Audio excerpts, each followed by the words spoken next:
Bismillahirrahmanirrahim. Assalamualaikum warahmatullahi wabarakatuh. Innal hamdalillah nahmadullah wa nasta'inuhu wa nastaghfiruh wa nastahdi wa na'udzu billahi min syururi anfusina wa min sayyiati a'malina may yahdihillahu fala mudhillalah wa may yudlilhu fala hadiyalah. Asyhadu an la ilaha illallah wahdahu la syarika lah wa asyhadu anna Muhammadan abduhu wa rasuluh la nabiyya wa la rasula ba'dah. Nusalli wa nusallim ala rasulillah wa nabiyillah Muhammad sallallahu alaihi wasallam wa ala alihi wa ashabihi wa man tabi'ahum bi ihsanin ila yaumil qiyamah. Amma ba'd, qala Allah ta'ala fi kitabil karim, a'udzu billahi minasyaitonir rajim. Ya ayyuhalladzina amanu taqullaha haqqa tuqatih wa la tamutunna illa wa antum muslimun. Al-ayah. Khotal iman jamaah sekalian yang dirahmati oleh Allah Jalla wa Ala, mari kita bersyukur kepada Allah Rabb kita yang masih memberikan banyak sekali karunia-Nya, khususnya karunia untuk senantiasa taat takwa kepadanya, khususnya karunia untuk menghadiri di antara taman-taman surga, mengkaji sirah atau perjalanan hidup junjungan kita Nabiullah Muhammad SAW, yang menjadi salah satu sebab bertambahnya iman kita. Artinya Allah menginginkan kita mendapatkan kebaikan darinya. Maka nikmat ini mesti kita syukuri.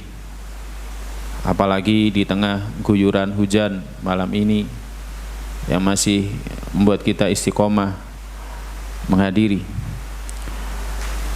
Maka kita berharap agar Allah terus memberikan taufiknya kepada kita, agar kita beriman, terus meningkatkan iman kita, bertakwa dan meningkatkan ketakwaan kita sampai akhir hayat kita, agar kita bahagia selamat dunia kita apalagi akhirat kita. Tak lupa salawat serta salam adalah senantiasa kita sampaikan kepada junjungan kita Nabiullah Muhammad sallallahu alaihi wasallam, teladan yang sempurna, contoh yang tiada duanya, yang mana banyak sekali pelajaran dalam kehidupannya yang kita diperintahkan untuk mengikutinya, meneladaninya. Paling tidak itu adalah bernilai ibadah. Tidak seperti kalau kita meneladani, mengikuti perjalanan hidup orang yang ditokohkan oleh manusia. Berbeda ketika kita mengikuti perjalanan hidup Nabi kita sallallahu alaihi wasallam, meneladaninya, mengikuti perintahnya, mengikuti perbuatannya, meneladani perbuatannya, maka bernilai ibadah. Apalagi mengikuti manusia yang sempurna, pasti kita akan mendapatkan kebaikan di dalamnya. Kita mengikuti atau meneladani selain Nabi sallallahu alaihi wasallam saja kita dapat kebaikan.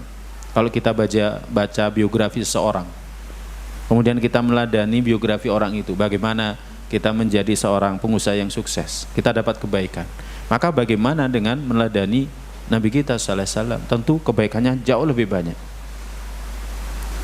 Ya, oleh karena itu semoga kita senantiasa berusaha meneladani Nabi kita sallallahu alaihi wasallam agar kita dapat kebaikan, kebahagiaan, apalagi dalam kehidupan akhir, berupa mendapatkan syafaatnya, bertemu dengannya di telaganya, dan kita juga berharap dikumpulkan di surga yang sama dengan beliau sallallahu alaihi wasallam. Para jamaah sekalian yang dirahmati Allah, pada malam hari ini kita akan bahas secara khusus Maulidur Rasul, yakni kelahiran Rasul sallallahu alaihi wasallam. Beliau sallallahu alaihi wasallam sampai kelahirannya saja itu mengandung banyak faedah yang kita tidak akan mendapati selain daripada beliau sallallahu alaihi wasallam. Para jamaah sekalian yang dirahmati Allah, bapaknya Nabi kita sallallahu alaihi wasallam, yakni Abdullah bin Abdul Muttalib, itu menikah dengan Aminah binti Wahab dari Bani Zuhrah. Setelah pernikahan itu, beliau keluar ke Syam, tepatnya di Gaza, diutus oleh bapaknya yakni Abdul Muttalib untuk urusan dagang bersama dengan rombongan orang-orang Quraisy. Ya, bersama dengan rombongan orang-orang Quraisy. Kemudian setelah menyelesaikan urusannya, dia bersama dengan rombongan, semua rombongan itu kembali ke negeri mereka, tentu melalui kota Madinah, karena dalam perjalanan safar berdagang penduduk Mekah ke Syam mesti melewati Madinah. Nah, ketika melewati Madinah itulah Abdullah tinggal di sana, tinggal di rumah paman-pamannya dari sisi ibu, dari Bani Najjar. Jadi Nabi SAW itu sendiri asal usulnya nyambung dengan penduduk Madinah, Yathrib ketika itu, di mana orang-orang Yathrib, ya, paman-paman Nabi SAW yang ada di Yathrib itu berasal dari jalur ibunya, Akhwal. Kenapa dia tinggal di sana? Karena dia ketika itu merasakan sakit. Beberapa hari dia tinggal di sana sampai akhirnya Allah Ta'ala wafatkan dia dan dia dikebumikan di Madinah. Ketika itu Nabi SAW masih dalam janin ibunya. Umur Abdullah ketika itu adalah 25 tahun. Dan keadaan seperti ini, yakni ketika bapaknya Nabi SAW meninggal, keadaan yang Allah sebutkan dalam firman-Nya surat Ad-Duha ayat 6. Keadaan yatim seperti ini adalah keadaan yang Allah sebutkan dalam surat Ad-Duha ayat 6. Alam yajidka yatiman fa'awa. Bukankah Allah telah mendapatimu dalam keadaan yatim, kemudian Allah menaungimu, Allah melindungimu, Allah membimbingmu. Nah, para jamaah sekalian yang dirahmati oleh Allah Subhanahu wa taala,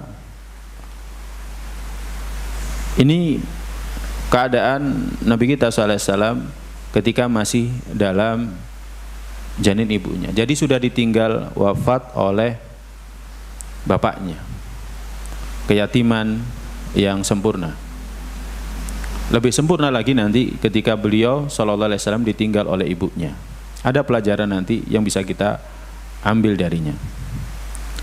Nah, para jamaah sekalian yang dirahmati oleh Allah, kemudian Nabi SAW itu dilahirkan, menurut satu pendapat, itu pada pagi hari Senin, tanggal 9 bulan Rabiul Awal, pada tahun gajah. Ketika itu tidak dikenal penanggalan Qomariyah, artinya tahun Qomariyah itu tidak dikenal. Cuman yang dikenal itu adalah bulan Qomariyah. Ini adalah Muharram, kemudian Safar, Rabiul Awal, Rabiul Akhir, ya, dan seterusnya. Ya. Jadi yang dikenal itu adalah nama bulannya. Adapun tahunnya tidak dikenal. Lahirnya Nabi kita SAW adalah pada saat terjadinya penyerangan pasukan bergajah, peristiwa pasukan bergajah. Terdahulu kita sudah mengkajinya, hikmah. Ada hikmah, ya, di mana Allah Ta'ala membinasakan pasukan bergajah. Ketika Allah Ta'ala membinasakan pasukan bergajah ini, akhirnya perhatian manusia dunia ketika itu adalah ke tanah yang sama sekali tidak pernah dilihat, diperhitungkan. Bahkan untuk dikuasai juga tidak. Ada apa dengan tempat itu? Jadi seolah-olah Allah memang mendesain agar manusia nanti akan perhatian ke tempat itu, bahwa di tempat itu nanti akan lahir seorang pemimpin manusia yang akan menyelamatkan manusia, membawa manusia dari kegelapan menuju cahaya yang terang benderang. Nah, Nabi SAW dalam kitab yang lain disebutkan, seperti dalam kitab Ar-Rahiq Al-Makhdum, lahir setelah 40 tahun kekuasaannya Kisra Anushirwan, Kisra Persia. Kalau tanggalnya adalah 9 bulan Rabiul Awal, maka bertepatan dengan tanggal 20 atau 22 dari bulan April tahun 571. Ini sebagaimana ditegaskan oleh seorang ilmuwan bernama Muhammad Sulaiman Al-Mansur Furi, dan dikuatkan juga oleh seorang ahli falak namanya Mahmud Basha. Nah, tetapi para jamaah sekalian yang dirahmati Allah, perihal lahirnya tanggal lahirnya Nabi SAW itu ada khilaf. Ada yang berpendapat beliau SAW dilahirkan tanggal 2 Rabiul Awal. Ada yang berpendapat tanggal 8 Rabiul Awal. Ada yang berpendapat tanggal 9. Ada yang berpendapat tanggal 10. Tanggal 12 itu adalah salah satu pendapat. Ada yang berpendapat tanggal 17 Rabiul Awal. Ada juga yang berpendapat tanggal 22 Rabiul Awal. Jadi ada banyak versi kapan Nabi kita SAW dilahirkan, ya kan? Khilaf ini ada dalam Sirah Nabawiyah yang disebutkan oleh Ibnu Hisham, ada juga dalam kitab As-Sirah An-Nabawiyah yang ditulis oleh Abu Hatim, juga disebutkan oleh Imam Ibnu Katsir dalam Al-Bidayah wa Nihayah. Jadi para ilmuwan, para ahli sirah tidak ada yang bersepakat kapan lahirnya Nabi kita SAW. Dan di sini ada hikmahnya, nanti akan kita sampaikan, ya. Bahkan ada yang berpendapat Nabi kita SAW itu dilahirkan di bulan Ramadan. Kenapa demikian? Mereka berdalil bahwa Nabi SAW itu diutus pada usia 40 tahun dari kelahirannya. Kalau usia 40 tahun dari kelahirannya, Nabi SAW diutus itu di bulan apa? Nabi kita SAW diutus di bulan di mana diturunkannya Al-Quran, ya, dan itu adalah bulan Ramadan. Maka ada yang berpendapat, ya kan, walaupun pendapat ini adalah aneh, ganjil, ya, bahwa Nabi kita SAW dilahirkan di bulan Ramadan. Tetapi yang telah disepakati oleh para ulama, Nabi kita SAW itu adalah lahir pada hari Senin. Ini yang disepakati. Karena apa?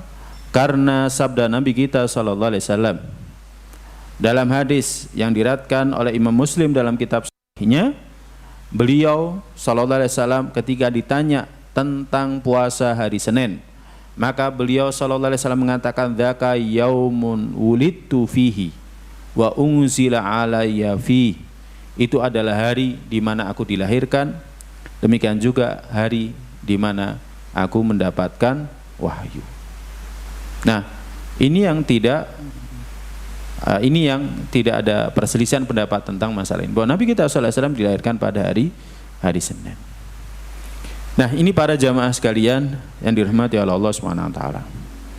Kemudian Nabi SAW menurut pendapat yang sahih dari mayoritas ulama, beliau dilahirkan di Mekah. Adapun tempatnya maka ada khilaf.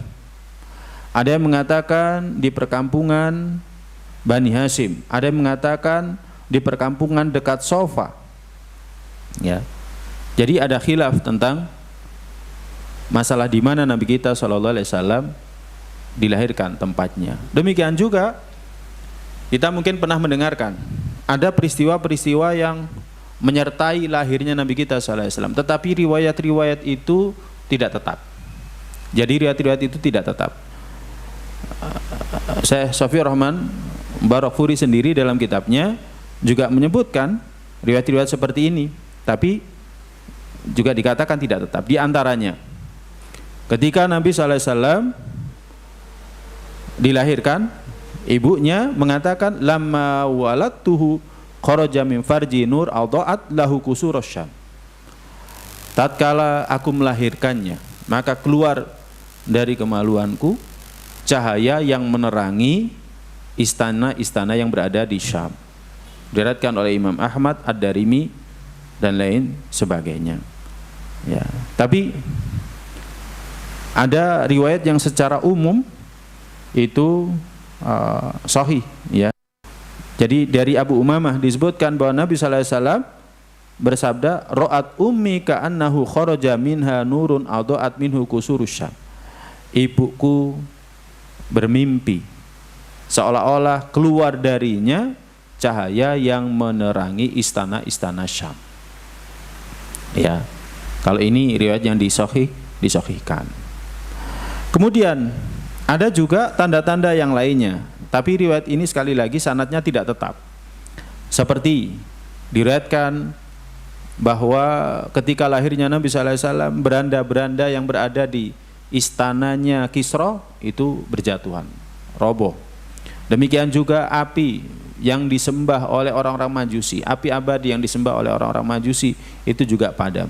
Demikian juga gereja yang berada di sekitar Danau Sawah yang sebelumnya airnya itu susut itu juga roboh. Tetapi riwayat-riwayat seperti ini tidak tetap. Ya, jadi riwayat seperti ini tidak tetap. Mungkin kita bertanya, kenapa dalam sirah hal seperti ini dimasukkan?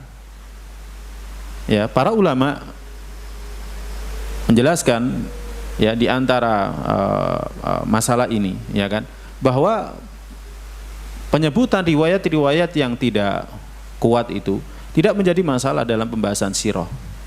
Ya, berbeda kalau misalkan masalah halal dan haram, maka harus pasti dalilnya. Jadi dalilnya itu harus pasti. Tetapi untuk masalah sirah seperti ini tidak menjadi masalah. Ya, tidak menjadi masalah. Wallahu a'lam bishawab. Nah, para jamaah sekalian yang dirahmati oleh Allah Subhanahu wa taala,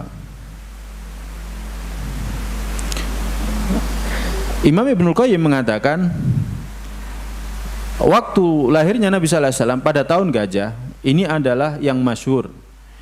Ibrahim bin Munzir mengatakan ini adalah pendapat yang tidak diragukan perihal lahirnya Nabi sallallahu alaihi wasallam. Ya. Kemudian setelah itu disebutkan di sini, setelah lahirnya beliau sallallahu alaihi wasallam, ibunya mengirimkan putranya itu ke kakeknya, yakni Abdul Muthalib. Kemudian Abdul Muthalib mengambilnya dan membawanya ke dalam Ka'bah. Jadi setelah itu Abdul Muthalib mengambilnya dan membawanya ke dalam Ka'bah. Abdul Muthalib berbahagia, senang, ya kan, berdoa kepada Allah dan berterima kasih kepadanya. Kemudian pada hari ke-7 setelah kelahirannya, Abdul Muthalib mengundang orang-orang Quraisy untuk mendoakan cucunya itu.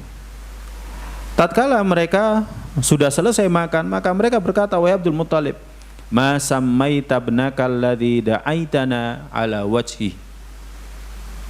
Wahai Abdul Muthalib, apa nama yang engkau namai untuk putramu yang engkau mengundang kami ya untuk turut mensyukuri atas kelahiran putramu ini? Maka Abdul Muthalib mengatakan Muhammad. Abdul Muthalib mengatakan Muhammad.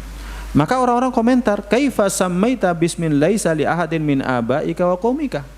Kenapa engkau memberikan nama dengan nama yang tidak ada satupun bapakmu, nenek moyangmu, demikian juga kaummu namainya? Jadi nama Nabi sallallahu alaihi wasallam ketika itu nama yang paling asing. Nama Muhammad itu nama yang asing. Nama yang asing, tidak seperti sekarang.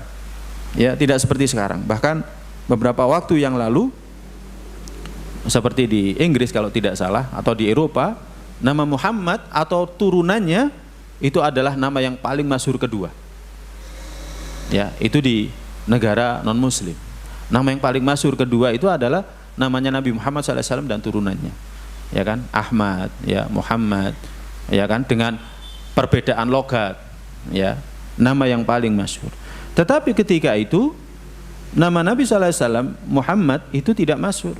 Maka Abdul Muthalib mengatakan, inilah arjua ayyahmadahu ahlul ardi wa yahmadahu ahlus sama. Sesungguhnya aku berharap agar nanti penduduk bumi dan penduduk langit, penghuni bumi dan penghuni langit itu memujinya. Ya kan? Jadi memujinya. Ini para jamaah sekalian yang dirahmati oleh Allah Subhanahu wa taala. Jadi nama Muhammad itu bukan nama yang masyhur pada masa jahiliyah, kecuali beberapa orang saja yang menamai keturunan mereka dengan nama Muhammad atau turunannya. Karena apa? Karena mereka pernah mendengar bahwa nabi terakhir nanti inisialnya itu adalah Ahmad atau Muhammad. Jadi cuman beberapa orang saja, ya kan, yang dinamai dengan nama ini. Tapi nama ini tidak masyhur. Jadi nama ini tidak masyhur. Dan kalaulah ada orang yang diberikan nama dengan nama seperti ini, tidak lain dan tidak bukan mereka berharap agar sekiranya mereka yang dinamai ini akan menjadi seorang nabi sebagaimana mereka pernah mendengarnya. Nah, ini para jamaah sekalian yang dirahmati oleh Allah Subhanahu wa taala. Jadi sebenarnya berita perihal kedatangan nabi terakhir dengan inisialnya Muhammad, atau kalau dalam Al-Qur'an, ya kan, namanya Ahmad, ya sebagaimana disebutkan dalam kitab Injil, ya kan, ini yang akhirnya mendorong orang-orang Arab memberikan nama sebagian dari anak-anak mereka dengan nama ini. Mereka berharap sekiranya keturunan mereka itu adalah seorang nabi. Nah, ini para jamaah sekalian yang dirahmati oleh Allah Subhanahu wa taala. Kemudian pada hari itu juga, hari ke-7, ya, pada hari ke-7 Abdul Muthalib mengkhitan cucunya ini, putranya ini, sebagaimana kebiasaan orang-orang Arab. Dan masalah ini khilaf.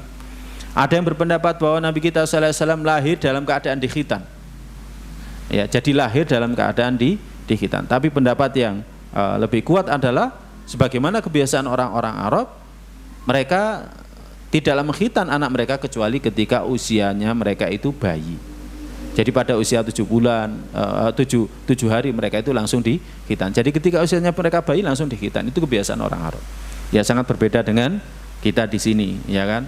Mungkin melihat anak-anak kalau misalkan dikhitan ketika bayi itu kok kasihan. Padahal sebenarnya enggak. Justru yang lebih anak ketika dia masih bayi ini sebenarnya lebih baik. Banyak yang menyebutkan itu justru lebih baik ketika masih bayi langsung dikhitan. Ya, dia tidak merasakan seperti kalau kakaknya, ya kan, kalau usianya misalkan SD, ya kan, ya, dikhitan itu biasanya rasa sakitnya lebih terasa. Kalau anak bayi kan enggak merasa, ya mungkin dia sendiri yang merasa, kita kan enggak merasa. Tapi kalau anak yang usia SD ya agak kesulitan, ya, apalagi kalau tiba-tiba angin-anginan pinginnya, ya, hari ini juga harus dikhitan, kalau enggak mau, udah, ya sudah, kesulitan. Yang paling gampang itu sebenarnya mengkhitan anak ketika masih bayi, ya. Wallahu a'lam bishawab.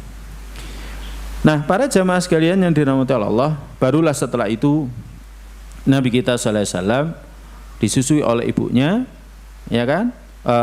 Bukan disusui oleh ibunya. Yang pertama kali menyusuinya setelah ibunya itu adalah Thuwaibah. Thuwaibah ini adalah budaknya Abu Lahab. Abu Lahab ini adalah saudara bapaknya, ya, saudara sebapak bapaknya tapi beda ibu. Ya, yang saudara sebapak dan seibu bapaknya itu adalah Abu Thalib. Abu Thalib ini adalah adiknya Abdullah, adiknya bapaknya Nabi kita sallallahu alaihi wasallam. Nah, yang pertama kali menyusui Nabi sallallahu alaihi wasallam setelah ibunya ini adalah Thuwaibah. Ya. Yang mana ibu susuannya ini punya anak namanya Masruh. Maka jadilah Masruh ini saudara sesusuan daripada Nabi sallallahu alaihi wasallam. Sebelumnya yang disusui juga oleh Thuwaibah ini adalah Hamzah. Ya, Hamzah itu pamannya Nabi. Usianya lebih tua daripada Nabi sallallahu alaihi wasallam. Tapi dia adalah paman tapi beda ibu. Ya kan? Satu bapak tapi beda ibu. Kalau orang dulu kan seperti itu, ya. Jadi pamannya sendiri seusia dirinya. Kadang seperti itu. Ya, karena orang dulu kan banyak anak. Karena banyak anak banyak rezeki. Kalau kita sekarang kan enggak seperti itu, ya. Wallahu a'lam bishawab. Nah, makanya Hamzah ini akhirnya selain dari pamannya Nabi, dia juga menjadi saudara sepersusuan Nabi.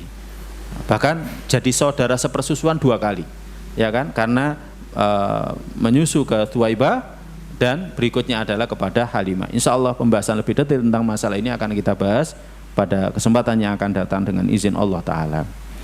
Nah, para jamaah sekalian yang dirahmati Allah, ini sekelumit dari kisahnya kelahiran Nabi kita sallallahu alaihi wasallam.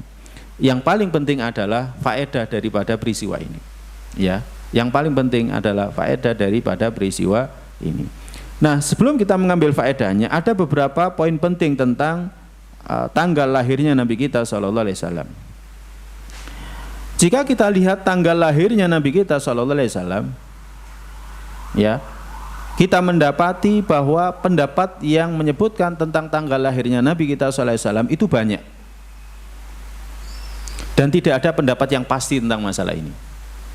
Ya, tanggal berapa lahirnya Nabi Shallallahu Alaihi Wasallam? Kalau kita jujur membaca kitab-kitab yang ada, ya, sebagaimana tadi kita sebutkan dalam Sirah Ibnu Hisham, ini sirah tertua, ya, sirah tertua, atau yang ditulis oleh Ibnu Katsir dalam kitab Al-Bidayah wa Nihayah, Adz-Dzahabi dalam Sirah An-Nabawiyah, Al-Mansur Furi, ya kan, Al-Mubarak Furi, Ar-Rahiq Al-Maktum. Jadi banyak pendapat tentang masalah ini. Jadi banyak pendapat tentang masalah ini. Karena tidak ada pendapat pasti tentang masalah ini, maka dari ini kita bisa dapatkan beberapa pelajaran penting tentang tanggal lahirnya Nabi. Yang pertama, bahwa tanggal lahirnya Nabi tidak berhubungan dengan ibadah tertentu. Jadi tanggal lahirnya Nabi itu tidak berhubungan dengan ibadah tertentu, dan tidak disyariatkan ibadah pada tanggal itu. Jadi tidak disyariatkan ibadah pada tanggal itu, ya kan? Sebenarnya juga termasuk perayaan, ya, termasuk perayaan. Nah, adapun ibadah yang terikat dengan waktu, maka waktunya harus mesti, harus pasti, ya. Jadi waktunya harus mesti, harus pasti. Kalau misalkan kita mau beribadah kaitannya dengan lahirnya Nabi Sallallahu Alaihi Wasallam, harus dipastikan dulu Nabi kita Sallallahu Alaihi Wasallam itu lahirnya tanggal berapa. Adapun tanggal 12 Rabiul Awal yang banyak diyakini oleh banyak mayoritas, ya, kaum muslimin di negeri kita ini atau di beberapa negara, ya kan, itu adalah satu pendapat. Masih banyak pendapat yang lain yang mengatakan beliau lahirnya tanggal 2, tanggal 9, tanggal 10, tanggal 11, tanggal 22. Jadi ada khilaf dalam masalah ini, ya. Nah, ini para jamaah sekalian yang dirahmati Allah. Jadi harus dipastikan dulu. Apalagi kaitannya dengan masalah ibadah harus dipastikan. Ya, sebagaimana halnya puasa Ramadan, pasti kapan Ramadan? Ketika masuki bulan Ramadan. Bahkan kita diperintahkan faman syahida minkumus syahra falyasumhu. Siapa yang melihat di antara kalian bulan Ramadan itu, hilal bulan Ramadan, maka puasa. Ya, puasa. Jadi puasa ketika kita bertemu dengan bulan Ramadan, maka wajib bagi kita puasa. Ketika kita melihat hilal tanggal 1 Syawal, maka wajib kita berbuka, tidak boleh kita puasa, haram, dosa malah kalau kita misalkan berpuasa, ya kan. Kemudian tanggal 10 Dzulhijjah, maka wajib kita berhari raya, Idul Adha, Idul Kurban, kembali berkurban, ya kan, tanggal 10 Dzulhijjah. Kalau dia orang menunaikan ibadah haji, wajib pada tanggal 9 wukuf di Arafah. Tidak sah hajinya seseorang yang tidak wukuf di Arafah. Ya, ya, al-hajju Arafah. Haji itu Arafah. Rukunnya haji adalah Arafah. Maka tanggal 9 jamaah haji wajib datang ke Arafah. Makanya kalau kita lihat jamaah haji pada saat tanggal 9 Dzulhijjah yang berada di rumah sakit pun itu dibawa pakai ambulan ke Arafah. Karena apa? Karena rukun daripada haji itu adalah Arafah. Mungkin dia tidak mabit di Mina lebih dulu tanggal 8, ya kan, tapi langsung dibawa ke sana. Tapi tanggal 9 semuanya harus dibawa, ya kan, dibawa di atas dipan, ya kan, di ambulan dan lain sebagainya, dibawa semuanya. Makanya rumah sakit yang di situ, rumah sakit lapangan yang di situ ada jamaah haji, ya, di mana, di Mekah, ya kan, di Madinah. Mungkin jamaah hajinya datang dulu ke Madinah, kemudian langsung dia jatuh sakit, tetap langsung dibawa ke Arafah, tanggal 9 Dzulhijjah. Nah, jadi tanggal 9 Dzulhijjah ini kaitannya dengan ibadah wukuf bagi jamaah haji. Demikian juga tanggal 13, 14, 15 tengah bulan, kaitannya dengan puasa tengah bulan dan lain sebagainya. Nah, adapun tanggal 12 Rabiul Awal, ya kan, itu satu pendapat. Ya kan, ini tidak ada kaitannya dengan masalah ibadah tertentu. Enggak. Ya, Jadi lahirnya Nabi SAW tidak terkait dengan masalah ibadah tertentu. Akan tetapi para jamaah sekalian yang dirahmati Allah, poin yang kedua, membahas, ya kan, mempelajari, ya, kelahirannya Nabi SAW, bahkan sirahnya Nabi SAW secara seluruhnya, itu adalah tanda cinta kita kepada Nabi SAW, ya kan, yang bisa mendatangkan cinta kita kepada Nabi SAW. Nah, cinta kepada Nabi SAW itu adalah salah satu ibadah. Jadi cinta kepada Nabi SAW itu adalah salah satu ibadah. Mencintai Nabi SAW itu adalah salah satu ibadah. Ya, ada seorang sahabat, ya, yang mana bertanya kepada Nabi SAW, wahai Rasulullah, ada satu kaum yang mana dia tidak bisa menyamai kaum itu dalam ibadahnya, ya kan? Bagaimana dia? Maka Nabi SAW mengatakan, almar'u ma'aman ahabba, seseorang nanti dalam kehidupan akhir dikumpulkan dengan siapa yang dia cintai. Nah, kalau kita cinta Nabi SAW, maka kita akan dikumpulkan bersama dengan Nabi SAW. Nah, di antara tanda cintanya itu senantiasa baca sirah, baca sirah perjalanan hidupnya Nabi SAW. Kita seringkali baca sirahnya orang, ya kan, biografinya orang. Kita ingin mengambil pelajaran, kenapa dia menjadi seorang pedagang yang sukses, ya kan, kenapa dia kok menjadi seorang manajer yang sukses dan lain sebagainya. Akhirnya tumbuh cinta kita kepada dia. Maka kepada Nabi kita sallallahu alaihi wasallam harus lebih kita lakukan, ya kan. Makanya kajian sirah itu diantara bentuk cinta kita kepada Nabi kita sallallahu alaihi wasallam. Kalau kita nggak pernah ngaji sirah, ya bagaimana kita bisa buktikan kalau kita cinta kepada Nabi sallallahu alaihi wasallam, ya kan. Nah, ini diantara bentuk cinta kita kepada Nabi sallallahu alaihi wasallam. Kemudian yang ketiga, ya, kaitannya dengan tanggal lahirnya Nabi kita sallallahu alaihi wasallam, bahwa hari Senin itu punya keistimewaan tersendiri dalam hidupnya Nabi. Beliau dilahirkan pada hari Senin, beliau diutus pada hari Senin, dan beliau diwafatkan pada hari Senin. Lahir hari Senin, kemudian diutus pada hari Senin, dan diwafatkan pada hari Senin. Nabi SAW menganjurkan puasa pada hari ini, ya kan, diiringi dengan hari Kamis, ya, jadi diiringi dengan hari Kamis, ya, sehingga kalau misalkan kita ingin merayakan lahirnya Nabi, seharusnya kita puasa pada hari Senin. Seharusnya kita puasa pada hari Senin, ya kan, bangga bahagia dengan lahirnya Nabi. Yang harus kita lakukan adalah puasa pada hari Senin, bukan malah perayaan. Perayaan itu, hari raya itu identik dengan makan. Kalau puasa identik dengan berpuasa, ya, jadi puasa enggak identik dengan tidak makan, kan seperti itu.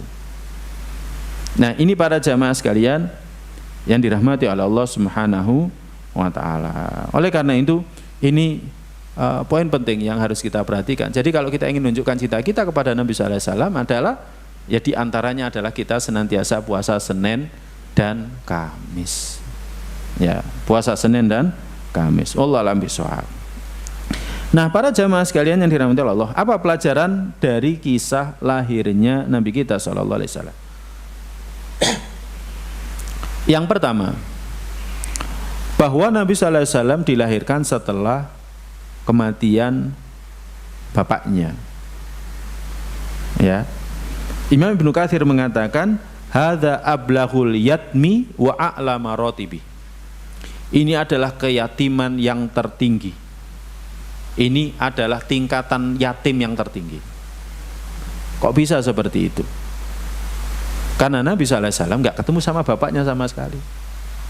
Beda kalau misalkan anak lahir, bapaknya sempat berfoto bareng dengan dia, ya.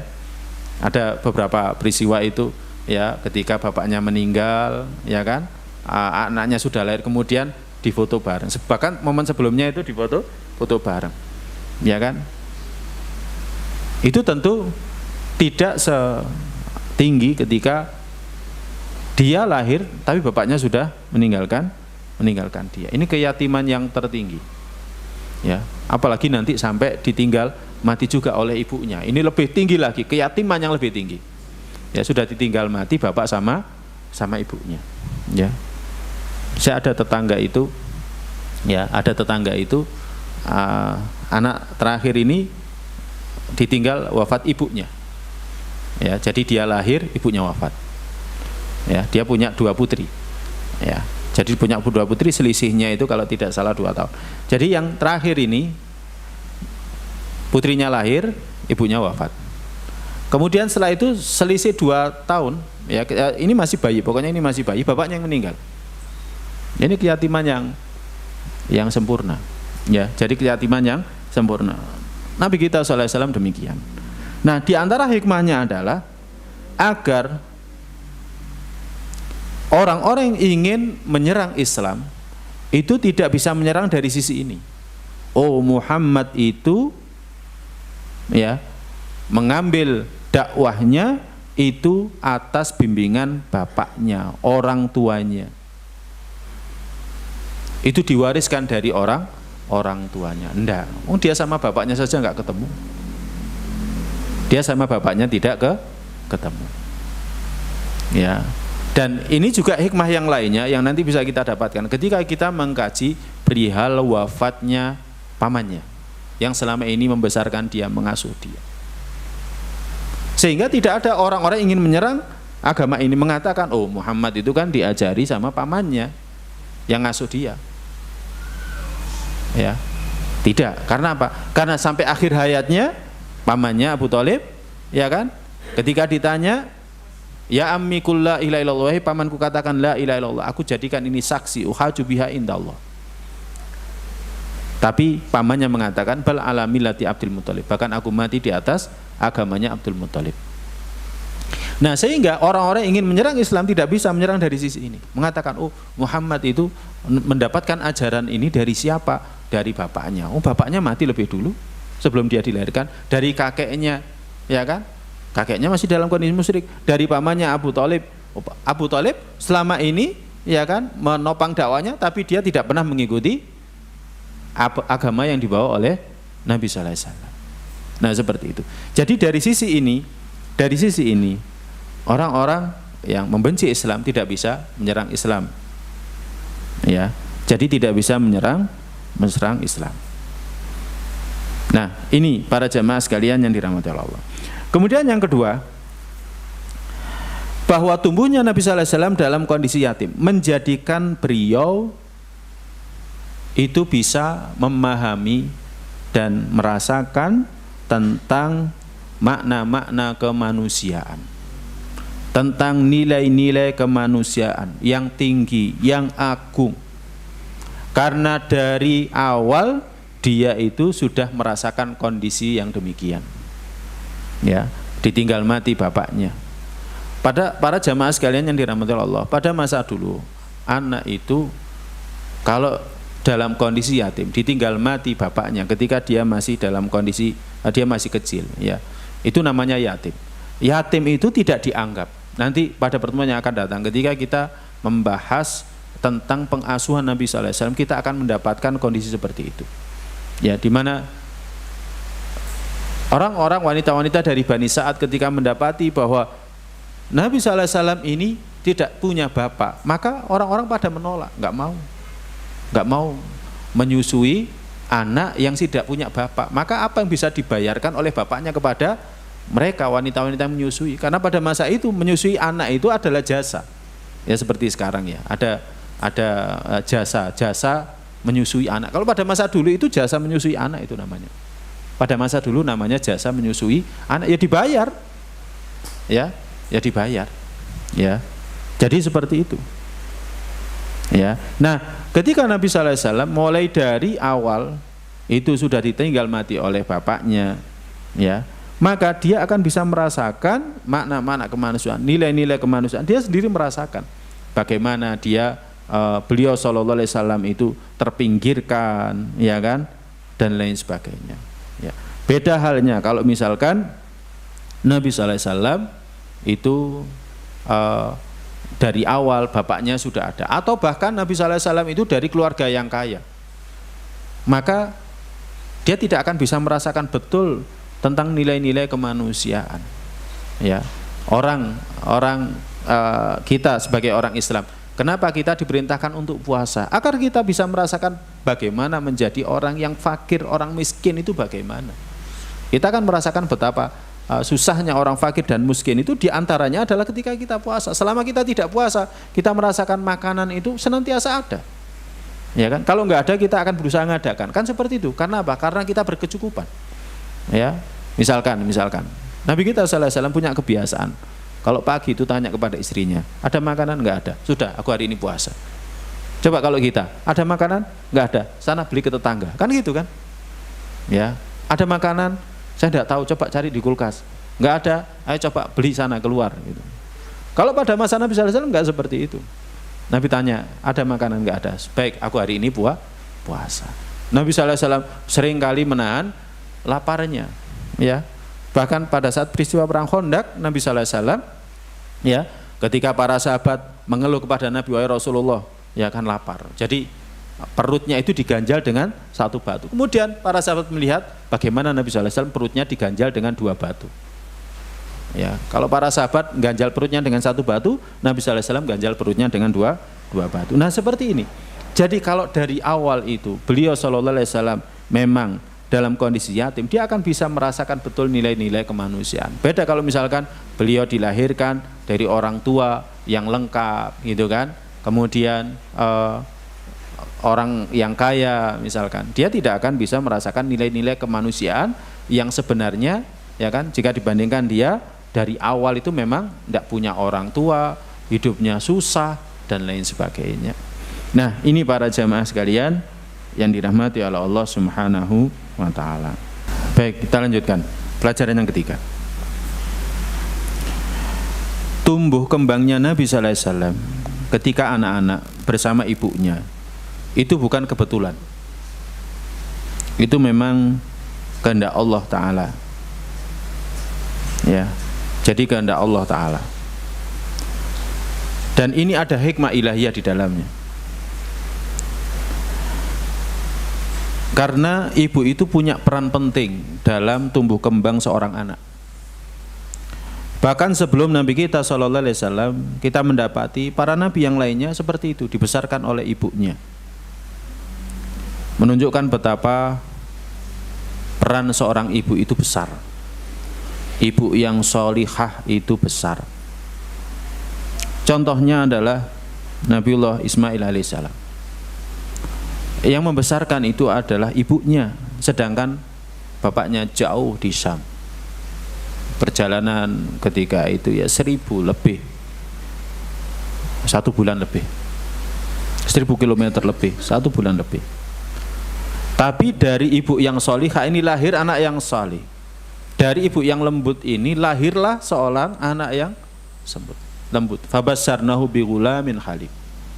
Akhirnya kami berikan kepadanya seorang anak yang lembut. Dalam surat As-Saffat. Ya, lembut. Nabi Ismail itu orangnya lembut, nurut, manut. Ketika Nabi Ibrahim alaihissalam datang ke beliau alaihissalam, ketika itu beliau sedang keluar, ketemu sama istrinya. Bagaimana keadaan keluargamu? Istri yang pertama ngeluh gini. Kemudian setelah itu Nabi Ibrahim pesan, tolong pesankan pesanku kepada suaminya agar dia mengganti palang pintu rumahnya. Maksudnya adalah dicerai. Akhirnya dicerai istri itu. Data yang kedua, Nabi Ibrahim tidak bertemu dengan Nabi Ismail sama. Akhirnya ditanya bagaimana keadaan keluarganya. Akhirnya dia ceritakan tentang kebaikan rumah tangganya. Prinsipnya wanita ini qanaah. Akhirnya Nabi Ibrahim berpesan kepada istrinya itu, pesan kepada suamimu agar dia mempertahankan palang pintu rumahnya. Akhirnya wanita ini tetap tidak dicerai oleh Ismail.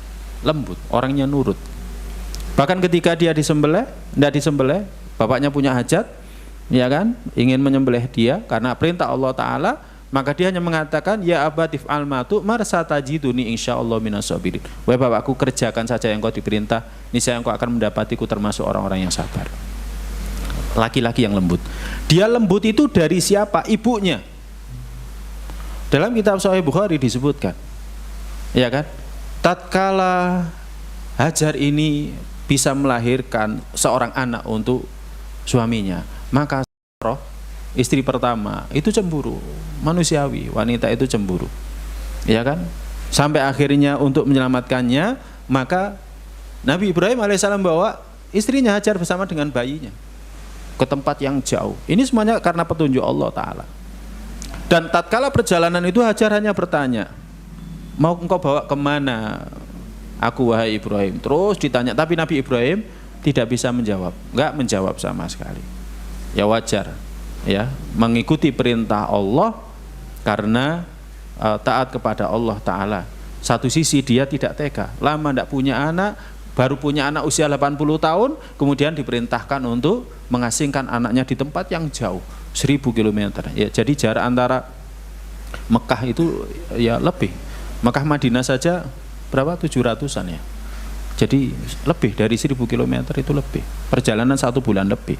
Nah, ketika Hajar mengatakan Allah, pada saat sudah berada di Mekah, Hajar mengatakan Allahu amaraka bihadza ya Ibrahim. Apakah Allah yang menyuruhmu melakukan ini wahai Ibrahim? Maka Ibrahim mengatakan iya. Maka apa jawabannya Hajar? Jawaban Hajar, idzan la yudayyi'un Allah. Kalau seperti itu Allah tidak akan meninggalkan kita. Jadi subhanallah, ibu yang solihah, anaknya soleh, ya kan? Nah seperti itu. Sama Nabiullah Musa alaihissalam, ya kan? Dia membesarkan Nabiullah Musa sendirian. Kan tatkala bayinya ini ditemukan oleh keluarganya Fir'aun, bayi ini kan tidak mau minum ASI wanita manapun, karena memang Allah sudah mengkondisikan itu. Sampai akhirnya, ya kan, ada yang menunjukkan ya tentang seorang ibu yang bisa menyusui dia, dan akhirnya Nabiullah Musa itu nyusu kepada ibunya, kembali kepada ibunya. Ya itu memang sudah dikondisikan oleh Allah. Jadi bukan satu yang kebetulan, ya. Jadi seperti itu. Demikian juga Nabiullah Isa alaihissalam. Siapa yang membesarkan Nabiullah Isa?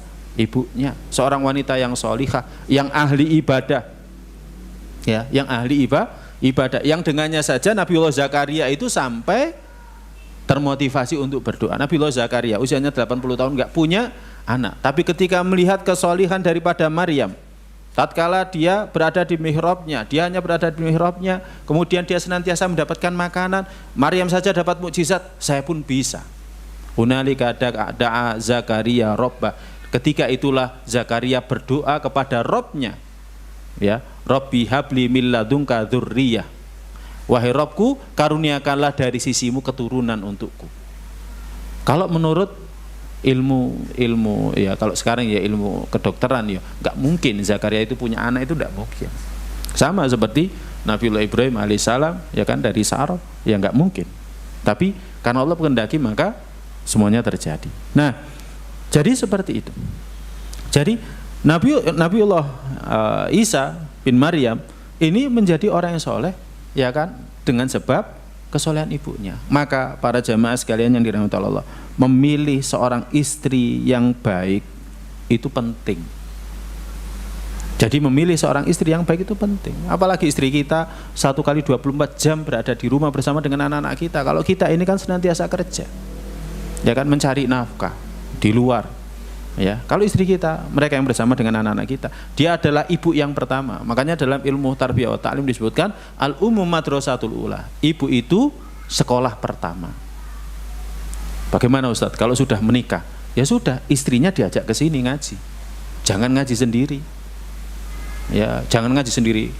Bu, aku tak ngaji. Bu, aku tak ngaji. Tapi ibunya nggak terpapar pengajian sama sekali. Maka bagaimana bisa menjadikan anak kita anak yang solihah kalau ibu istri kita sendiri nggak pernah ngaji. Makanya kalau ngaji itu jangan sendiri, ajak istri. Ya, ini ngajak istrinya atau enggak? Enggak Ustadz, karena belum nikah. Ada yang belum nikah. Nah ini para jamaah sekalian yang dirahmati Allah. Nah, kemudian pelajaran berikutnya yang keempat, Allah menghendaki bahwa Nabi SAW itu yatim, ya, sehingga tidak ada intervensi. Kita tadi sudah sampaikan, tidak ada intervensi dari orang tuanya, ya, yang mempengaruhi dakwahnya Nabi SAW, ajarannya Nabi SAW. Karena ini semuanya adalah murni bimbingan Allah. Ini adalah murni sibghahnya Allah. Jadi Allah memang yang menginginkan Nabi SAW, mendidik Nabi SAW, ya, sebagaimana Allah Ta'ala perlakukan kepada Nabiullah Musa alaihissalam. Allah berfirman dalam surat Thaha ayat 41, wastona'tuka li nafsi, dan aku memilihmu menjadi rasul untuk diriku. Jadi memang Allah itu pilih Nabi Musa. Makanya ketika itu para jamaah, kita kan masih ingat kisahnya Nabi Musa alaihissalam. Jadi tukang sihirnya Fir'aun itu menceritakan, nanti akan lahir pada hari ini, pada tanggal ini, ya kan, seorang yang nanti akan menghancurkan engkau dari singgasanamu. Kalau tukang sihir zaman dulu itu jadi ramalannya itu banyak yang tepat. Ya, beda dengan tukang sihir setelah diutusnya Nabi sallallahu alaihi wasallam. Banyak yang tidak tepat. Karena apa? Karena Allah SWT sudah menjaga langit-langitnya, ya kan, dari mereka untuk mencuri berita dari langit, ya. Silakan dibaca, direnungkan dalam surat Al-Jin, ya, disebutkan wa anna kunna maqaida lisam. Ya, dulu kami itu punya kaplingan di langit itu, jadi mencuri pendengaran. Karena apa? Setiap kali Allah berfirman, malaikatnya akan mendengar, kemudian malaikat-malaikat di bawahnya akan mendengar. Nah, mereka para jin ini, mereka para setan ini mencuri pendengaran itu, ya kan. Tapi setelah turunnya Nabi sallallahu alaihi wasallam tidak demikian. Ya, tidak demikian. Mereka ini dilempari bintang-bintang, ya kan, diusir dari langit, sehingga ya ramalannya tidak tepat. Makanya kalau misalkan ada sekarang yang sering datang ke dukun, ya keliru. Ya, ramalannya nggak ada yang tepat. Ya, kalau zaman dulu masih tepat. Nah, seperti tukang sihirnya Fir'aun ini yang menyebutkan demikian. Tapi Allah kondisikan bagaimana dia selamat. Karena memang Allah menginginkan Nabi Musa nanti menjadi nabi, utusan Allah untuk mendakwai Fir'aun. Allah juga berfirman dalam surat Thaha ayat 39, walitusna'a ala aini, dan agar engkau itu diasuh atas pengawasanku. Jadi langsung Allah yang ngawasi. Dan Nabi kita sallallahu alaihi wasallam seperti itu. Nanti ketika kita membahas ketika usia anak-anaknya Nabi sallallahu alaihi wasallam. Nabi sallallahu alaihi wasallam pernah dalam satu momen itu ingin lomba lari sebagaimana anak-anak pada umumnya.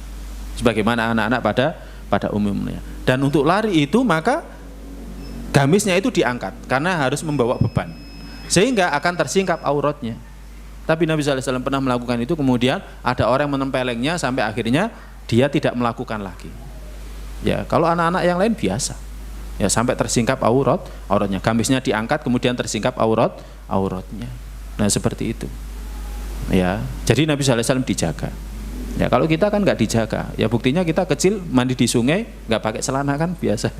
Ya kan, menunjukkan kalau kita nggak dijaga. Bahkan mandi di kolam renang saja kita nggak, ya kan, masih buka aurat.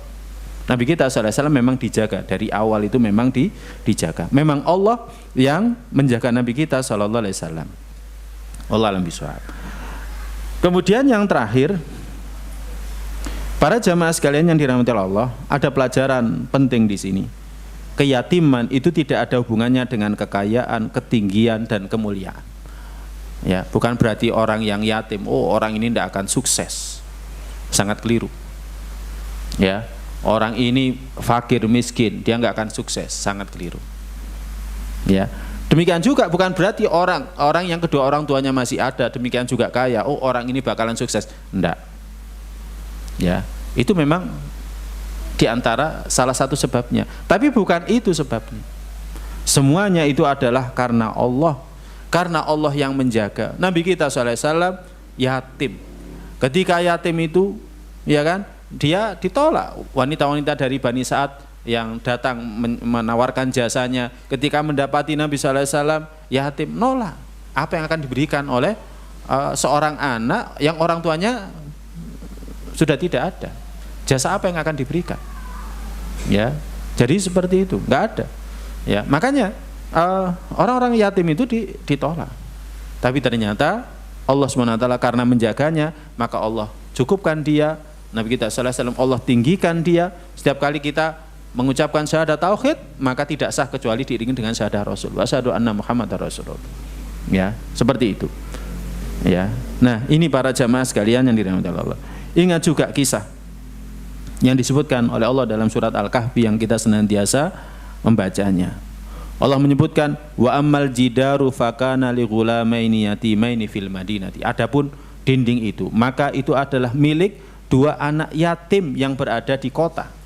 Wa kana tahtahu kanzul lahum, dan di bawah dinding itu ada kekayaan anak yatim ini. Wa kana abuhuma shalihah, dan kedua orang tuanya itu soleh. Fa arada rabbuka ayablugha ashuddahuma, dan Allah ingin dia itu mencapai dewasa. Wa yastakhrija kanzahuma rahmatan min rabbik, kemudian dia mengeluarkan dari bawah dinding itu ya kan kekayaan mereka berdua sebagai kasih sayang dari Rabbmu.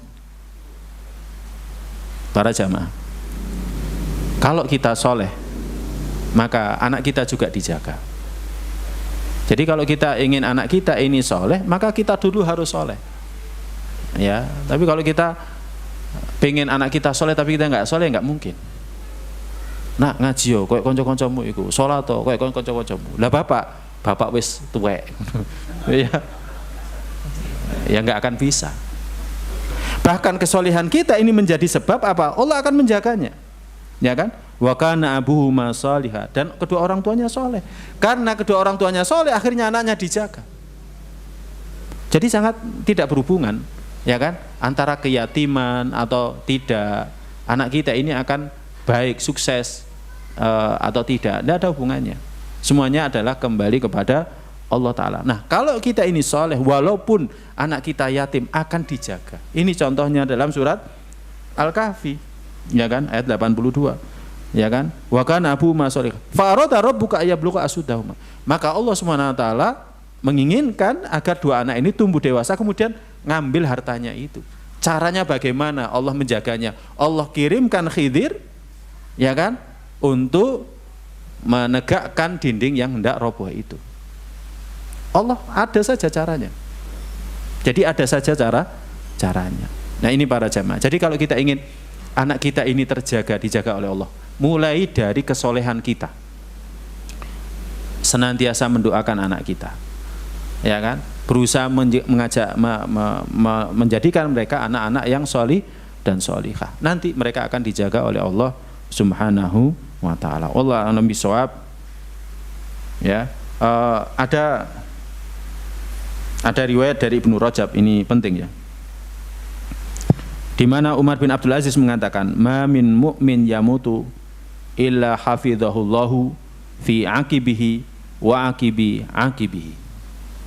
Ya, Umar bin Abdul Aziz, tidaklah seorang mukmin mati kecuali ya orang yang ditinggalkan setelahnya, dan yang ditinggal setelahnya akan dijaga oleh Allah.